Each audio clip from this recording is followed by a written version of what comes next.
T-minus 30 seconds.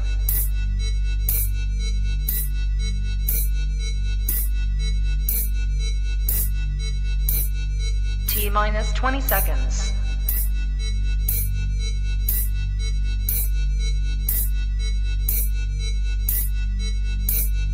10, 9, 8, 7, 6, 5, 4, 3, 2, 1, 0.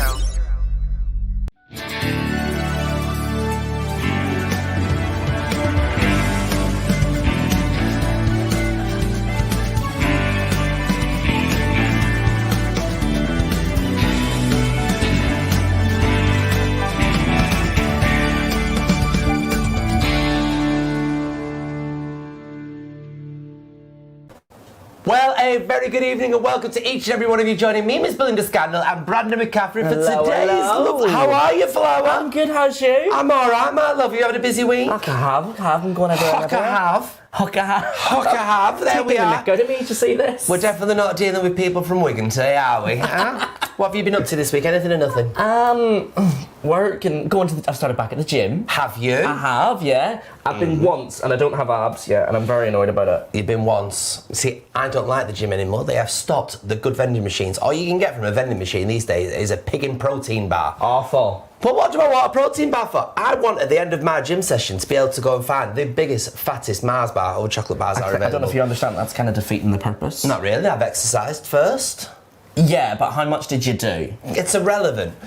Just because I looked at the machines, I should be allowed a Mars bar. I don't know if that counts. Yeah, well, you know, we've got an amazing show lined up for you today, everybody. We really, really have. We're going to be talking to one of the most fantastic authors, Mr. Matt Cain, in just a little while's time, about his brand new book. Yes, which is Secret Life of Albert Entwistle. I've had a good old read through it, and it's it's a nice story. Yeah. It's so nice. If you want a nice, heartfelt story, it's that's the one for you. That's your second hook of the day.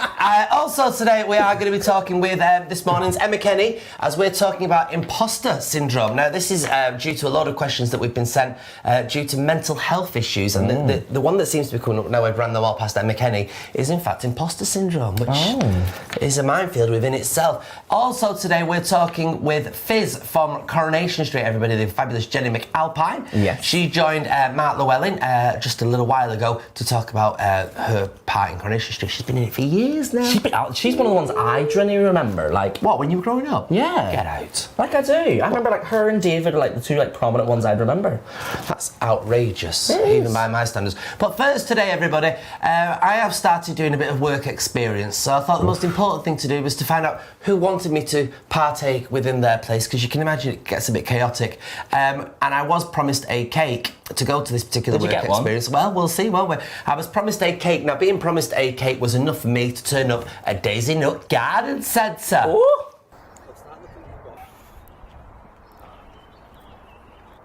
You're late. Where have you been? Well, I'm here now. I'm here. Yeah, but you're an hour late. I'm sorry. I better start work then. Right, come on, get in.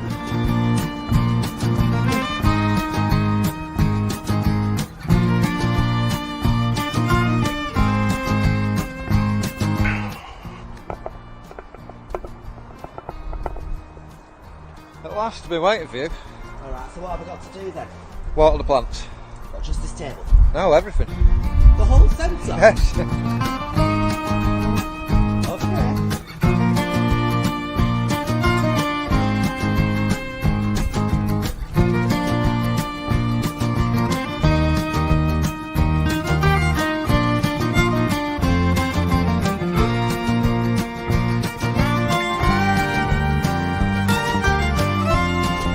Hey, I'm sorry I'm late. Are you Paul? Yes, I am. And what is it you're doing here then? Well, we're just having a look at this new delivery that's come in of plants. Look at these absolutely wonderful plants, aren't they? Look, the colours, aren't they? What are they? This is a heuchera. Sorry, what? A euchera? A heuchera, yes. Oh, yes. lovely. It's a lovely plant, isn't it? It We've got is. this rather nice rhododendron just coming into flower. Oh, I love a rhododendron. Oh yes. Yes. You could go red for rhododendron, couldn't you? You and then could. then of course we've got this. These people love these, you know. They look like this they is a could get- cordyline. Do they just grow and grow and grow? Oh, they do. Oh, my old garden would be taken up, wouldn't it? It would be like a nice palm tree sort of effect. They're nice, them, that aren't tropical they? effect. It really gives it, doesn't it? Really nice colours and everything. Yeah, that's a nice colour, isn't it? That one. Very nice. That's Nemesia. Oh. Does it smell? Just smell that. It smells of custard. Oh, it does. Hey. Oh, yeah. It does, doesn't it? Yeah. It's lovely and it's really nice and strong. And then we've got this sort of thing. We've got this. This is lovely. Oh, as in well. that strange shape. Yeah. It's It's like antlers. It is. It's actually called. It's a contorted hazel, A contorted hazel. but its common name is Harry Lauder's walking stick. Get you. Yep. Get you on that, yeah. Yep. And yeah, you just have a little stick like that, and it's wonderful, isn't it? And that's that's the common name. But it's a lovely sort of plant, and you can get your nuts on this as well. I don't think It's a hazelnut. Mm. Amount of people are going mad on vegetables at the moment. Right. Everybody wants to grow their own veg. Sort of things. And this is really good. These Is are- that a vegetable? Well, no, this is actually not a vegetable. This is Oh. actually a fruit. A fruit? This is blueberries. That's You a know, blueberry tree. Yeah. They do well in pots and containers. You have to use a special compost for them. Oh, what's so special Is about it- the compost? It's ericaceous compost. Oh, right. Which means what? It's got no lime in it. Oh, no lime in it. No lime in right, it. But okay. basically, you put in a big pot this, Yeah. and you can save you an absolute fortune every week on your weekly shopping when it starts producing Oh, the yeah, because blueberries, everybody's got them these days. It'd be nice to grow your own, wouldn't would. it? And herbs are lovely at the moment. There's lots of herbs. People love herbs at the moment. People into herbs in the garden and this sort of Yes. thing. You know, they can't get enough parsley and that sort of thing. Parsley. Yeah, you've got to get rid of the smell of garlic. That's why you use that. You know, Yes. And then you've got to get sage as well. This isn't Does it smell? Yeah, give it a good Oh, push I'm in. frightened of hurting them. Oh, way. Now that is everything. Sage and onion stuffing. That would go well with the other thing that we just had a sniff of. All right. Oh, but that would love It it. would. I'm planning candles, everybody. And then what about this one? No, I used to have one of these in my front garden. Curry. Is it a curry one? That's curry plant. Oh, I know. Oh, it takes me back. It's wonderful. It keeps the cats away, though. Does it? Oh, yes, Stops wonderful. the ween all over it. Oh, yeah, definitely, yeah. Right.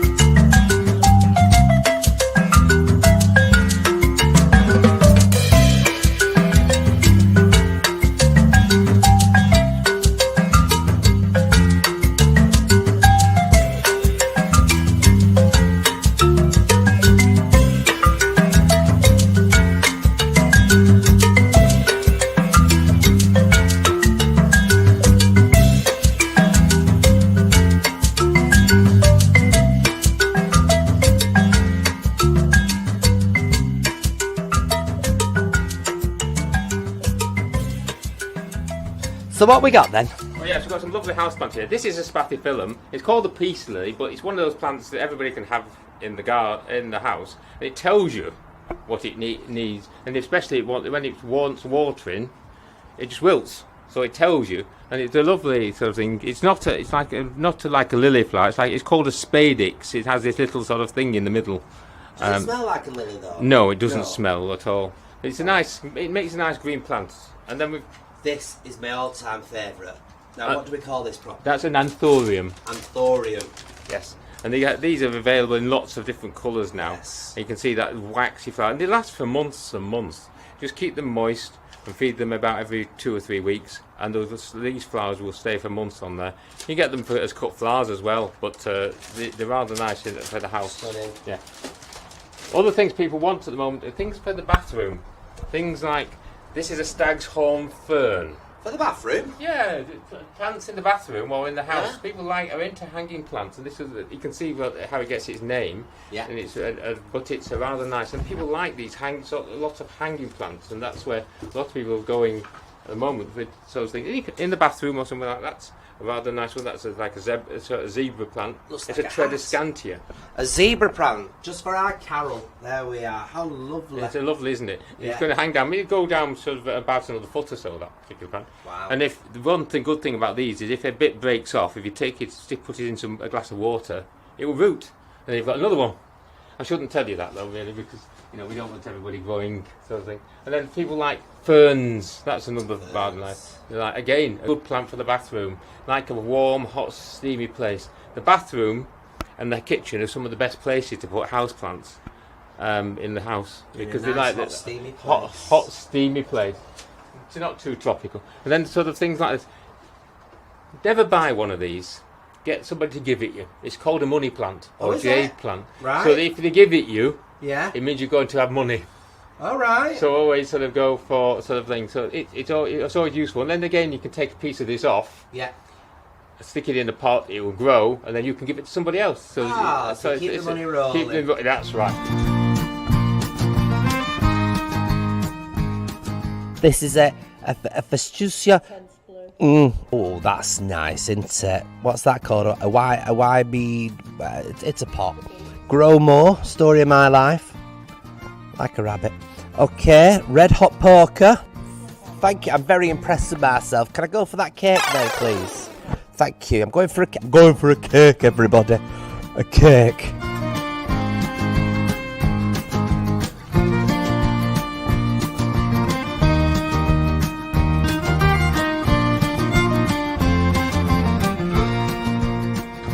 Well, Belinda did very well, apart from she was very tardy with her timekeeping. I've got to mark her down for that.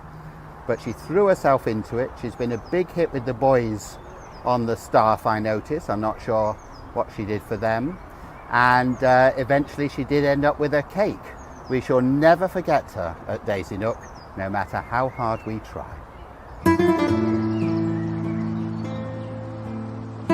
Ah, thank you ever so much. Thank you. Are you not doing your tap dance before you go? Come on, let's see this tap dance. Thank you.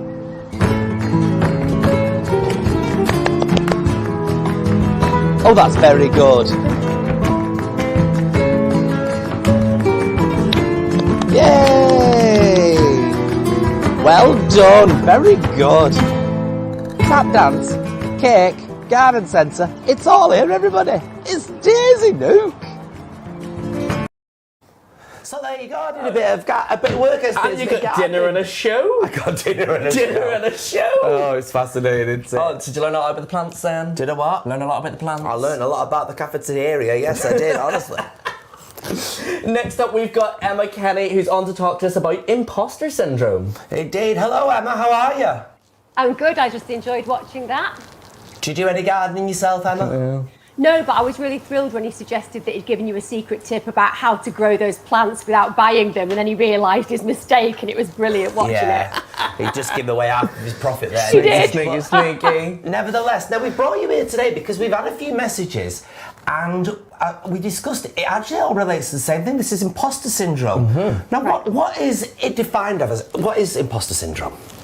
Imposter syndrome is known also as fraud syndrome. So basically, a position where you're either really worried that other people are going to suddenly realise that you're terrible at what you do, so it's about other people's perceptions, or alternatively, you have a concern that even though everybody else thinks you're doing a good job, that really you're going to get found out at some point because you don't have the belief in yourself. And actually, when we look at research around imposter syndrome, most people who have it, apart from the fact that they have this insecurity, it tends to come from the fact they're naturally talented and gifted at what they do. And they look at everybody else and think, well, why are they struggling when I don't feel that I am? And they have to do less work to achieve the same acclaim. So therefore, instead of owning that and feeling really positive and confident, they imagine that it's to do with them doing a lesser job. So that's kind of a summing up of what imposter syndrome is. It's really common. Wow, yeah, I mean, we were talking about it obviously before the show and we talked about what's going on. And I personally think I've got imposter syndrome. But I think that's quite popular, especially in the performing industry. I think we're quite prone to it. I think that the performing arts and the media are one of the most challenging areas to hold self-esteem and self-worth. Because if we're going to have a really honest conversation about the media itself, it's known to spit people out, it's known to reject and abandon people, It isn't always the friendliest of places. So part of that is that you're worried about your own skill set not being good enough, and even though they will be, hence why you're doing things like this, sometimes it's because we look at somebody else's reflection of us and imagine that that's the real reflection of ourselves. And actually, when you're in the media, you have to do a lot of work around self-confidence and self-worth just to maintain your resilience level. It's a hard industry. It's not that you don't have the talent, it's that sometimes you don't know the right people. And is this something that I suppose a lot of the young people that come into using social media are more than likely to be prone to come up against? Do you know what? Actually, one of the things that they're finding in research is that we're more likely to create kind of narcissistic traits in social media. So to some degree, it could be that some people start having a bit of an overinflated ego. But like you said, for those people who are more mere mortals like myself, when I go on and look at social media, I just get convinced that everyone's like 8 stone, fully toned, eating green stuff all the time and living their best life with an A-class whatever car they've got. Like, so for me, it's not something that I find that helpful. I definitely think that the less time you spend online, the more time you spend in life, the healthier and happier you'll be. And I undoubtedly think that a lot of those people who are vloggers and bloggers and Insta-famous people probably suffer from imposter syndrome because they are posting completely mythical lives that no one can ever compare to, including themselves. Very much so. I mean, they probably come back off it, and I've heard many people who have met these kind of people and gone, "Oh, they weren't like that in real life," and it's like, well, yeah, because it's a performance, a facade, and it's that difference between them.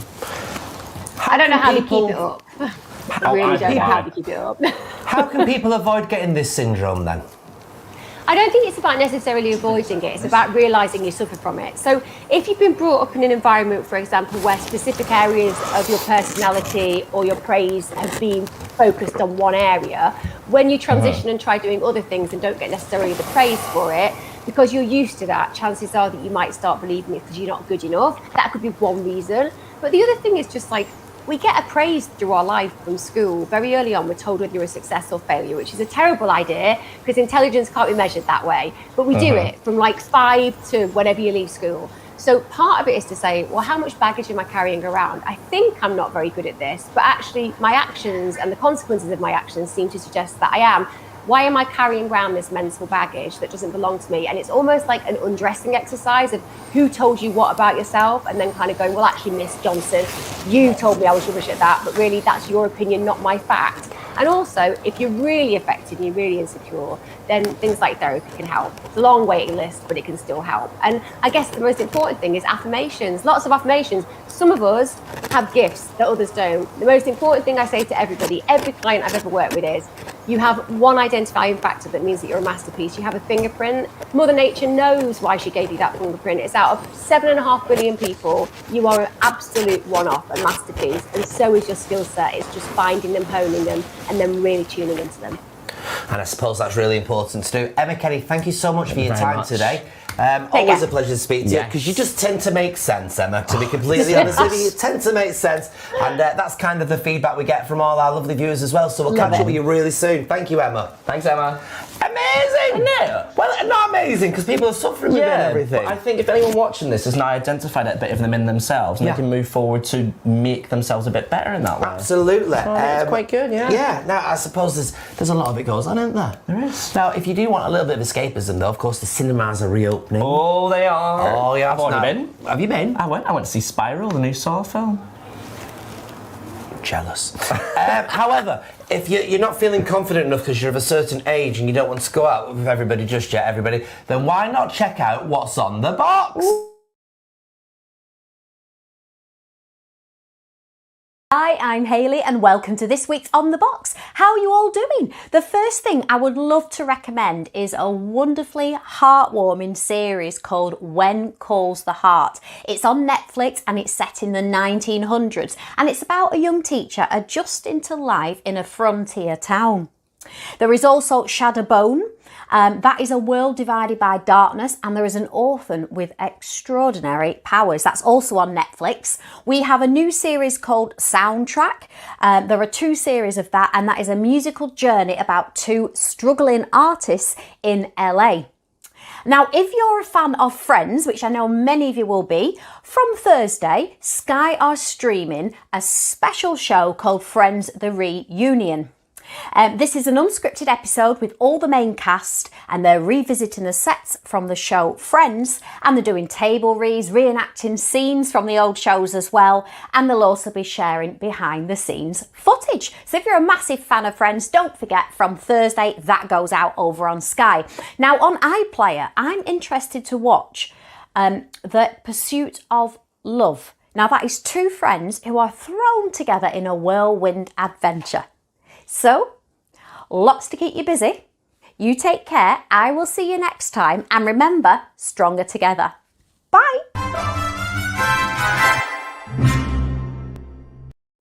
So there we go There we then. are. Plenty on the box to be watching this week, everybody. There's loads going on Netflix and all stuff like that. There's loads going on. But you know, just sometimes I like to settle in. And as in my the brew. friend Sue Duvernay says, sit soft and just nestle in with a nice book. And one book that is just been released, it is absolutely fantastic, and it's it by is. one of my fantastic favourite authors, Mr. Yes. Matt Cain, and he's joining us right now, everybody. Yes. Mr. Matt Cain, welcome Hello, to the hello. show. How are you? Hi, I'm good, thank you. Although I'm afraid my setup can't compare to Emma's. She looks so glamorous and nicely lit. And it's just me at my desk at home. I look haggard. I know, but you look very gorgeous as always, Wow. Mr. Matt Cain. You really, really do. Now, we have brought you on to talk about this book. Now, I do believe it is your fourth book, is It's it? the fourth book, yes. Fourth book. I mean, after Crikey. the success of the Madonna book, I mean, do you think that anything could possibly beat that? I don't know. I mean, it's interesting, isn't it? You, as an author, you look at emotions from your life and experiences from your life, and you kind of rework them, you know, and you kind of explore them in your writing. I'm not sure I kind of thought about when I was writing this, could I top the Madonna with Bolton? My main thing was, my main motivation was to explore their history of it, to look at how awful things used to be and how much better they are now. And I do that through this character, this older gay man who's in his 60s, and he basically sets off in search of the love of his life, a man he hasn't seen for nearly 50 years.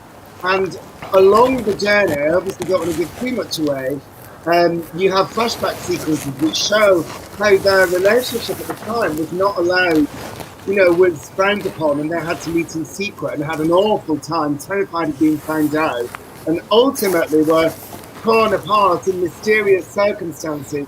We don't find out about at the beginning, but we find out as the story goes on. And I wanted to contrast those scenes with the world that Albert is living in now, and how much better things are for queer people these days. Well, nice and positive and uplifting. I mean, it's got total heart throughout the entirety of this book, though, hasn't it? I mean, it is positive, yes, but I mean, it's just got total heart. I mean, look at the comments that you're getting already. From Jonathan Harvey, he says he's thoroughly enjoyed it. Albert is delightful and charming, and the book is too. From Ruth Hogan, you've got Albert is such an endearing character. I mean, when you're putting these characters together, do you ever set them out to be perceived as a certain way, or do you feel it's more important for the reader to make their own choice? Ooh, that's an interesting question.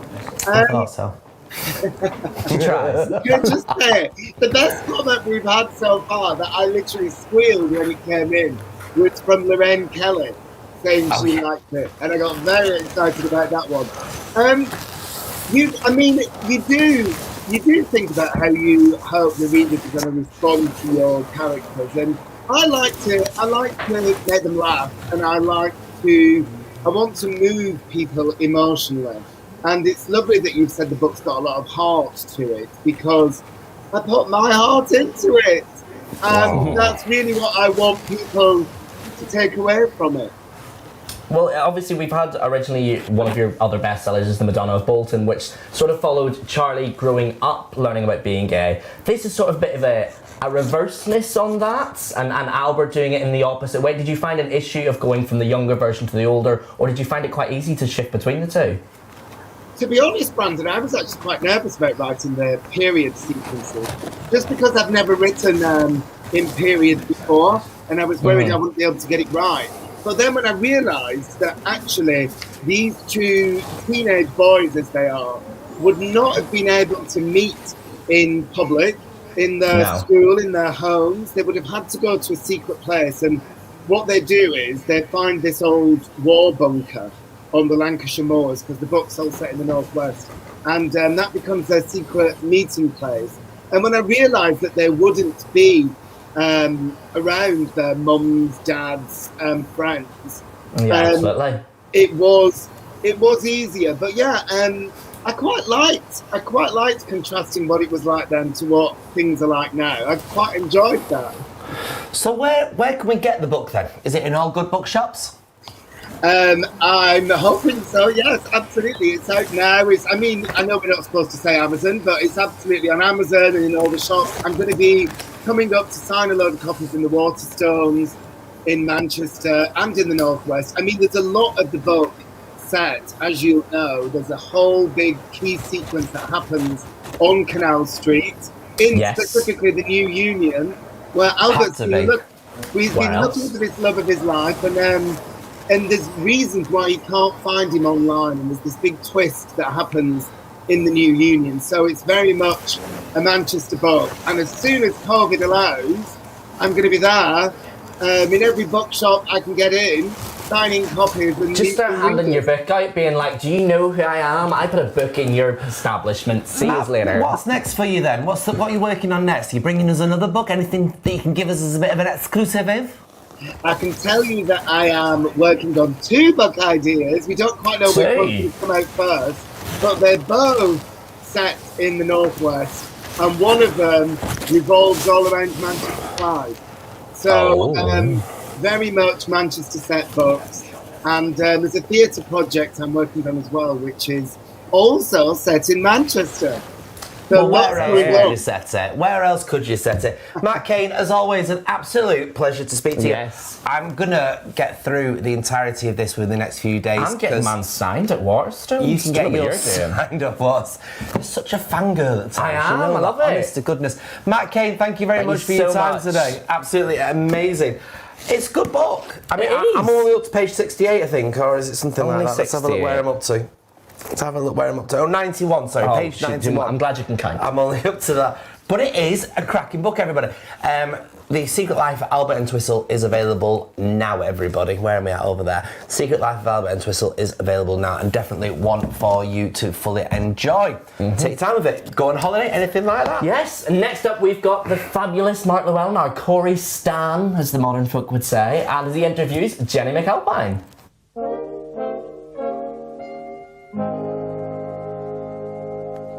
Coronation Street star, restaurateur, and all-round wonderful person. Welcome, Jenny McAlpine, to your Manchester. Hello, nice to see you, Mark. You okay? I'm very well. Are you? I'm okay. I can see your Manchester. I've brought a little bit of Manchester here above my head. Oh, look, actually, do you know what? Actually, I promise. I'm a bit obsessed. Chris tells me every time I come home from the shop, I have something else with a B on it. But look, can't help it. You see, you're a magnet for local traders. I am. So we've got to talk about Coronation Street, and I mean, at the moment you're embroiled in another big storyline. You're always in big storylines. Yeah. Well, do you know what? It doesn't feel like you are when you're doing it. But then when someone sort of talks you through, kind of, you know, what you've done, you think, oh yeah, there's been quite a bit, hasn't there? And yeah, so it's all been a bit sad. I keep getting sort of people shouting at me. There was 2 blokes in a carpet fitter's van the other day shouted at me to deck Tyrone, and if I don't, they'll do it for me.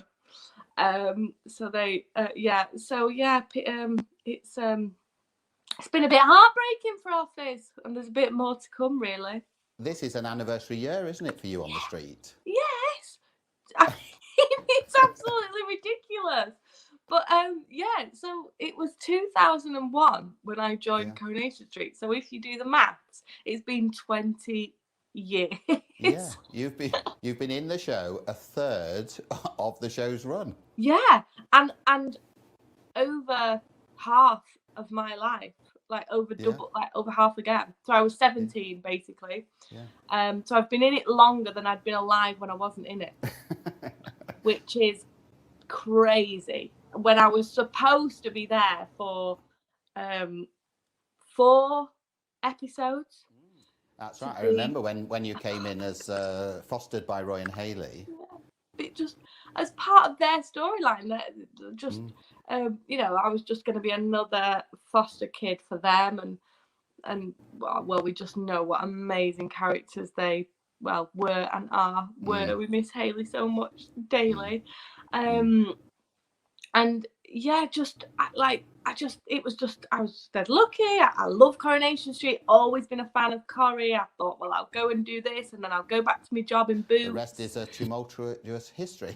Totally is just an amazing history that I can't even. And then hopefully you're not going to ask me what my favourite thing is, because your thing is you just can't. You can't pick it. Well, you know, like as a fan of the street and as a fan, you know, you can't pick your favourite bit. And being in it, I can't pick my favourite bit. My favourite bit in general are just the amazing people that I've met, and the fact that like my life is in Manchester, and I feel so lucky. On your Manchester the other week, we were paying tribute to Liz Dawn and looking back over her career. And you've worked with some fabulous people, haven't you? And now Maureen Lipman, of course. I adore. I mean, yeah. I mean, back to Jack and Vera. We always say, we were talking about actually only the other day, because our little Bella, who plays Hope, was asking why the house is yellow and blue. So we were trying to explain to her. But also, the thing is, it is never not going to be yellow and blue. Well, as long as I'm there, I'll always fight. They try and take. I mean, I don't think they can actually come off. They are totally cemented on. So yes. Vera made sure that stone cladding was not going to move. But I genuinely, and Alan feels the same. I mean, and Alan worked with them from when he very first was in it. But I know he's not living with us any longer. But I feel like I am a lodger in their house. Like, and I'm very pleased to be. Like, it just is always going to be Jack and Vera's, and we talk about them often. And yeah, it's just an honour to live in their house, but it definitely is their house. So for those people that haven't been to Annie's before, you're right in the city centre. Yeah. You do a brilliant afternoon tea, but it's also very northern, isn't it? I mean, it's cheese and onion pie. Yes, and, yes, very. You're a very berry girl, aren't you? Yes, so we do have a bit of black pudding. There's black pudding. There's always black pudding on the menu. We've kind of introduced a few new things, but there's always something black puddingy on the menu. It's you're right. Traditional cheese and onion pie is always on there. In fact, we've got a bit of a pie section going on the menu now. So there's a few different pies, and then we're going to have pie of the day. So it's quite heavy on the pie from that section. Very good. Well, I think it's perfect for coming out of what we've gone through, because it's like kind of an embrace. That's lovely to say, and I think that's what kind of people that have visited us before have really said that they've missed that, because hopefully we are a bit of a warm place. I mean, you can there's a lot, and that's what's amazing about Manchester, like how much choice there is, and how like what amazing places you can go to, and that's what I just hope that bustliness comes back. But yeah, Annie's is its own unique place that is it maybe gives you a little warm hug, and hopefully you feel comfy. And people have often said they feel comfy being on their own there, which is really nice, because not everyone not everyone wants to go and dine out with their family. Some people just fancy a little crumpet or a bit of black pudding on their own, which is totally allowed. There are one or two people that I'm not looking forward to having to hug again. I know, that's the other thing. This is the thing, you've had the excuse, haven't you? You've got to think of another excuse now. Ooh. I know. It's like going around the supermarket, isn't it? Wearing the mask. It's been a boon for a lot of famous people. Yeah. Well, yeah, although I don't know. I think it's when I open my mouth. I can have a hat on and a mask and still can say, "Oh, Fizz, what's Tyrone doing to you?" How did you notice? I think it's me gob. Wonderful. Well, we hope people come back to Annie's and go and enjoy some lovely northern fare. Yeah. And we hope things work out for poor Fizz as well. Well, yeah. That one I'm not. Can you give us any hints? That one I'm not sure about. All I can say is we've got some lovely scenes coming up, as you said, with Maureen. Because Evelyn's kind of like a bit, you know, she's torn between her grandson, but who she thinks has been a bit of a, you know, duck egg, and Fizz, who she wasn't quite keen on in the beginning, but feels sorry for now. So we've had some lovely scenes, and because I was gutted at first because I thought, oh no, this means that I'm not going to have any scenes with Alan, and I absolutely adore him. It's my, you know, and I feel so comfy with him. But I have still had scenes with him, and I've basically just been shouting at him, just even more than I was when we were together. So yeah, I've not actually missed that. We've still had lovely scenes. Wonderful. Well, whatever happens, I'm sure you'll be at the centre of Corrie action for more years to come. You know, you've become such a Corrie legend, so we do enjoy watching you. So thank you very much for joining us. And, thank you. And next time, hopefully I can come and see you in person. Yes, because you must meet our Belinda, who is also a very theatrical redhead. Yeah, now I feel like I have met Belinda on some sort of red carpet somewhere. I'll definitely have, because you can't forget that. But Yes. I need to have an actual sit down and brew with both of you in the studio, definitely. I suspect she's doorstepped you at the front of the Palace Theatre once or I didn't like to say, but yes, she did. She does hang about on the streets there. She smelled gorgeous, if I remember. That's what I remember about her. Oh, that may not have been her then. It's normally urine and crisps. So thank you very much indeed, Jenny McAlpine.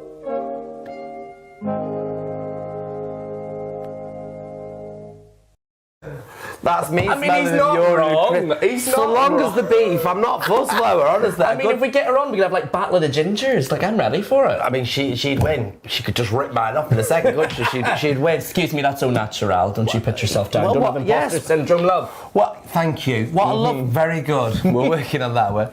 What an absolutely lovely, lovely woman. And what a great interview from our Mark. Now, he's back with us next week talking about Hilda Ogden. Do you remember Hilda Ogden? Shall I describe who Hilda Ogden is? Yeah. Go on. Hilda Ogden was the one with the hairnet, and she was ever so common. She wanted to stop actually doing who we were talking about. And she had rollers in her hair. Yes. Yeah, she was great. And her husband was Stan. Do you know much about Stans? Yeah, because I stan people. See, she learned this about 5 minutes ago what standing means. I stan you, Belinda. I stan you. You stan me? I do. Sounds like something I need natural yoghurt to cure. But anyway, we're moving on now, everybody. Of course, we've been looking into travel here with Your Manchester over the last few weeks, and we tend to keep going on with that as long as we possibly can. We want to make sure you're all looking forward to the perfect holiday. So stick with the travel counsellors.